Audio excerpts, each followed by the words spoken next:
노무현 전 대통령의 검찰 조사 당시 중수부장이었던 이인규 변호사의 회고록이 나와 세간의 주목을 받고 있습니다. 이 회고록에선 당시 검찰이 조사 과정에서 드러난 팩트를 쏟아내고 있어 파장을 일으키고 있는데요.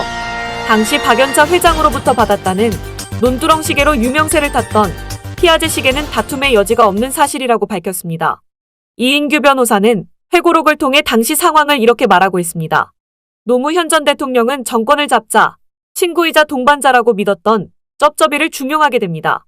그래서 이자는 노무현 정권 당시에 시민사회수석과 민정수석 그리고 비서실장 등의 중책을 맡게 되는데요. 시민사회수석 당시엔 이산가족 상봉에서 북한에 있는 친엄마라고 의심받고 있는 이모란 사람을 보기 위해 가족을 끌고 가서 문제가 되기도 했습니다. 어쨌든 이자는 문제덩어리입니다. 오죽하면 이름조차 문제 있는 사람이라고 지어줬을까요? 잠시 옆으로 샜는데요. 다시 본론으로 돌아가서 하던 말을 이어가겠습니다. 박연차 게이트 사건의 노무현 전 대통령이 뇌물 혐의로 검찰의 수사를 받게 되자 노 전 대통령은 이자를 변호인으로 선임하게 되죠. 이게 노 전 대통령을 죽음으로 몰고 가는 결정적인 실수가 되었다는 뉘앙스로 이인규 변호사는 회고록을 통해 말하고 있습니다. 어떤 내용이냐고요? 한번 보시죠. 문재인이란 자가 무능하고 돈이 되는 사건에만 관심을 갖는 쪼잔한 이권 변호사였음을 간과했던 거죠. 그 결과 쩝쩝이는 사건을 맡은 변호사로서 검찰 수사에 대해 문제를 지적하는 의견서 한 장 제출한 적이 없다고 합니다. 아무리 문재인이가 이재명이과 동급의 이권 변호사였다고는 하지만 이건 너무한 거 아닐까요? 이런 문재인이를 보고 아마 노무현 전 대통령은 상당한 자괴감에 빠졌을지도 모를 일입니다. 그래서 어쩌면 부엉이 바위에 앉아 씁쓸하게 마지막 담배 한 개피를 태우면서 이렇게 생각했을지도 모릅니다. 저런 무능하고 한심한 자를 내가 믿고 의지했던 친구라니 기가 막히고 코가 막힐 노릇이네 내 팔자야. 이러지 않았을까 하는 합리적 의심이 드는 대목입니다. 왜냐고요?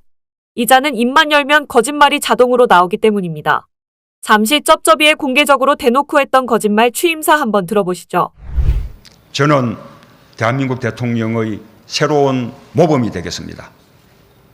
국민과 역사가 평가하는 성공한 대통령이 되기 위해 최선을 다하겠습니다. 깨끗한 대통령이 되겠습니다.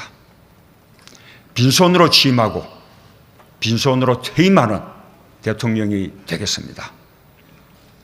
훗날 고향으로 돌아가 평범한 시민이 되어 이웃과 정을 나눌 수 있는 대통령이 되겠습니다. 국민 여러분의 자랑으로 남겠습니다. 약속을 지키는 솔직한 대통령이 되겠습니다.